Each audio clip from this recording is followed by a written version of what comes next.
Um, but let's talk about some more trade rumors today. Interestingly enough, Saddiq Bey has entered the chat. All right, Saddiq Bey has entered the chat. Ian Begley has reported he was watching a putback, and he stated that the Knicks have indeed contacted the Pistons about Saddiq Bey, which is interesting. I'm not sure how likely a trade for Saddiq Bey is to happen, but Ian Begley did say to keep an eye on that. So that's what we're doing. We are. Interestingly enough, Saddiq Bey has been the apple of a lot of Knicks fans' eye. And let's see. You know what? I mean, we bust out some Saddiq Bey. Right, this season, these are the stats. Look at that Saddiq Bey. 14.6 points per game, 1.5 assists, 4.5 rebounds, 40% from the field, 34% from three. Season high, 31 points, 6 rebounds this season. Ryan G, me starting out with you. What is your thoughts on acquiring Saddiq Bey to the New York Knicks? I know a lot of people feel like he would be a lot cheaper option than OG, so they would rather go this route. Yeah, I do think he would be a cheaper option. I can't see him costing more than OG to bring him in. He's a good young 3-and-D player. You know, he's clearly shown that since his time with the Pistons, he can definitely shoot the three, which the Knicks do need. The Knicks do need shooting. He's a decent defender as well. I think with Saddiq Bey, like, I don't know, I know Ian Begley has said it, but I don't know how willing the Pistons are really to trade him. That's kind of weird to me, because I would see him more as a piece with the, in Detroit, as opposed to a piece that they're trying to get rid of. And then looking at their roster, like, I'm not really, because I know the guy they have behind him is Kevin Knox, and I mean, at least if I'm Detroit, I'm not really seeing him as a guy that's going to replace Saddiq Bey in the starting lineup. So to me, it's like, to me, it doesn't make sense as to why Detroit would trade him. But if he's open, unless OB's involved, well, maybe. But I mean, if he is open, like, I would explore that. I would explore that deal. Like, I would bring him in if that's the case. But I just don't see it. Like, I don't see why Detroit would be willing to part with him. Yeah, I think that the one stat you forgot to put up there is that his defensive rating this season is an atrocious 120. I was getting to it. I was letting y'all cook first. Yeah, but I was getting to it. Go ahead. First two seasons in the league, he's had like a much higher defensive win share, over 1.1. This season, it's really plummeted, and there's a lot of reasons for that. They've been dealt with terrible injuries, especially Cade Cunningham. Isaiah Stewart was out for long patches. They integrated Bojan Bogdanovic, which hurts their team defense overall. They're a young team. Kevin Knox is playing more minutes. Killian Hayes is playing more minutes. So they're a young team in transition, trying to establish an identity. Dwayne Casey's a tough job on his hands, but individual defense you can always maintain no matter how bad your team is. And Saddiq Bey has been absolutely garbage this season in regards to that, which doesn't mean he can't improve. My worry and why I bring that up is, will he play under Tibbs, or will this be Cam Reddish part 2? That's my number one worry, is if he comes in. First of all, the situations are very similar between him and Cam, to where Cam was in Atlanta and he wasn't playing good defense. He was, having issues with chemistry. They bounced him. Everyone's like, why is he being left? They're such a young team. They could use him on the wing. Came to New York, had some attitude issues off the court, as Begley has reported. And after, a season and a half, he's banished from the team essentially under Tibbs. Well, Bey is kind of that same narrative in Detroit.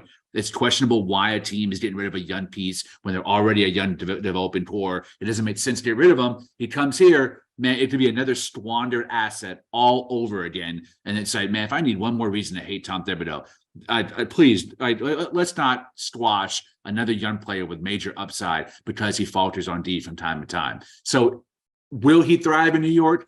That's a major question mark. It really depends on what we give up. If we can shed a little salary, 2 seconds, a highly, highly protected first, like maybe the Detroit one, sure, but not that Washington pick.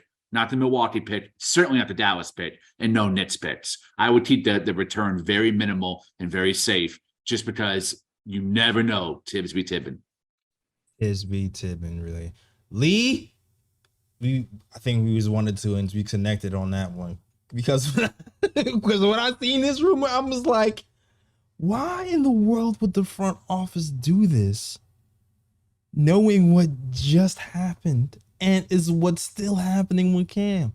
Like, if the front office made this move, I would throw something, because I already know how this movie is going to end.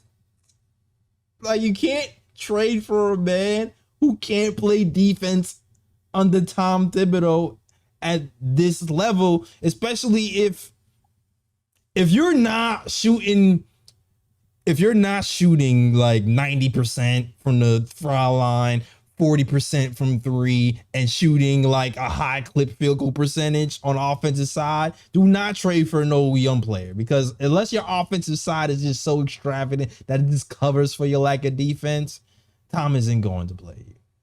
So I completely agree with Lee. Too much risk. I would stay clear from this. It's just, this is going to cause a whole nother hate train. One-on-one defense, he's had a problem guarding quicker guards already.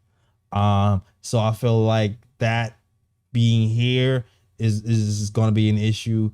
He does a little bit better guarding guys a little bit slower, a little bit stronger, and he might need some time, but he's not going to get the time to develop here under Tom Thibodeau. So I personally would stay clear, because that's a disaster waiting to happen.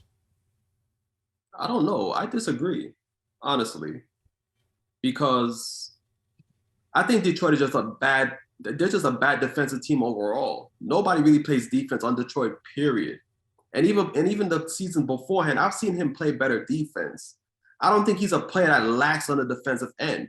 I do think you can unlock that in him. It's just a matter of when he comes to the team, him playing under Thibs, a coach that actually demands him to play defense if he's going to actually, get with the program and be better on the defensive end.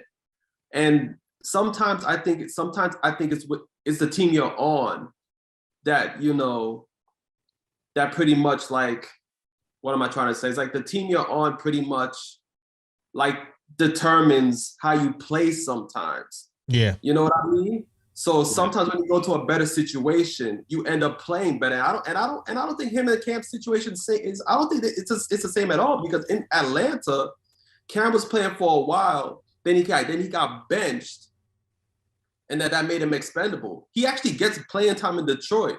Like, he's consistently playing, so it's not really a case where it's like, okay, you're going after a player like, damn, I don't know what I'm really going to get out of this player. So let me just, take a flyer on him and see how he does, with our team. Like, you actually see him play every night. You know what he's capable of, and you know that he probably does play better defense than he does on a consistent night with Detroit now. So it's just a matter of, if you bring him to the squad, can Thibs get into him and then when he's with a better team and sometimes when you're in a better atmosphere, you play better. So I think that bringing him in, I don't see that as a detriment as a Cam situation. It's just a matter of him being in a better situation. Can Thibs get him to play defense on a more consistent basis with a team that plays defense? Because Detroit plays no defense. They don't. And he's proven that he's a better defender than he is in his previous seasons. Well, I'll just say this. I'm with Lee in the fact that, like, the price has to be super cheap, because I don't want to see that experiment blow up in my face again. And you could be right, Ryan. You could be, he plays better defense because he's around better defenders in a better system and in a better situation. That can absolutely be right, but we don't necessarily know that. But you could be right though, because it happens all the time. Look at Rui Hachimura. Rui Hachimura looks like a stud next to LeBron. When you just gotta sit there and hit threes and then move off the ball and get a dunk. You know what I mean? Like, all that absolutely matters. But you just don't know. You just don't know. All right. Salute to the chat. Shout out to Picks for Timmy, Ken Bowens, DJ D Jax, Eddie Alvarez. Everybody else is rocking with the show. Shout out to Boston Nick as well.